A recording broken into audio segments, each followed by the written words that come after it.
For the next few weeks, we are going to be looking at matter, atoms, and elements on the periodic table. But in order to talk about the atomic structure and elements, it is really important to understand the basics.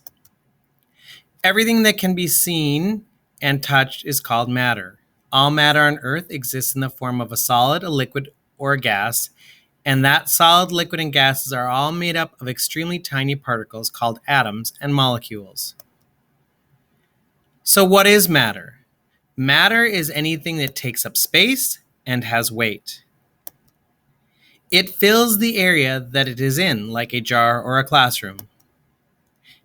All matter has volume and weight, and sometimes, like in a gas form, it cannot be seen or felt. Matter commonly exists on Earth in three forms: the solid, liquid, and gas. These three forms are called the three states of matter. Matter is usually found in only one form at ordinary Earth temperatures. The main difference between material in the solid state, the liquid state, and the gas state is how fast its molecules are moving. As a solid, the molecules are tightly packed and cannot move very much.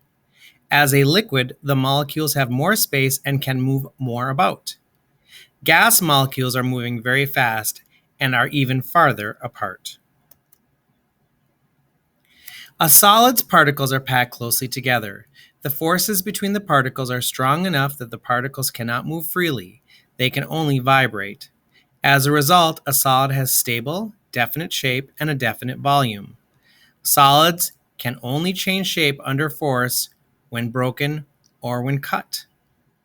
A solid can transform into a liquid through melting, and a liquid can transform into a solid through freezing. A solid can also change directly into a gas through a process of sublimation, but we'll talk about this later. A liquid is a fluid that conforms to the shape of its container.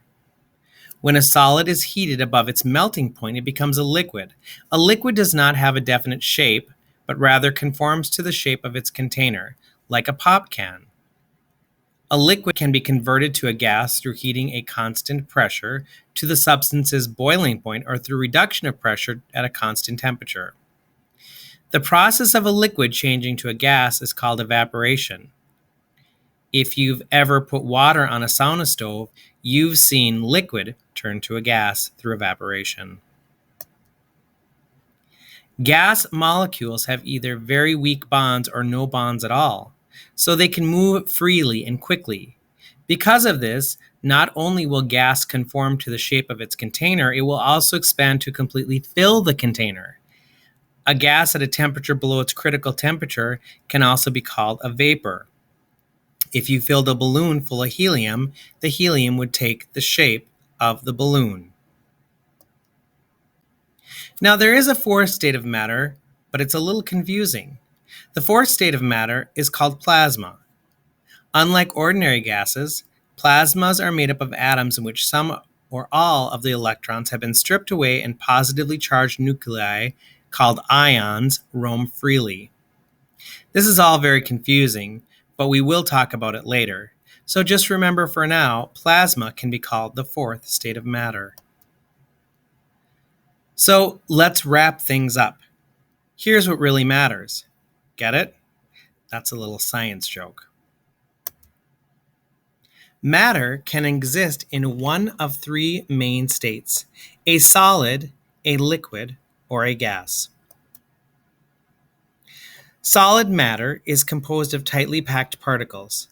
A solid will retain its shape. The particles are not free to move around, but vibrate in a fixed position. Liquid matter is made of more loosely packed particles. It will take the shape of a container. Particles can move about within a liquid, but they are packed densely enough that the volume is maintained. Think about a glass of water, for example. The particles all stay in the glass, and they hold the shape of that glass until it's poured out, and then they don't. Gaseous matter is composed of particles packed so loosely that it has neither a definite shape nor a definite volume. A gas can be compressed. So that's a little about the states of matter: solid, liquid, gas,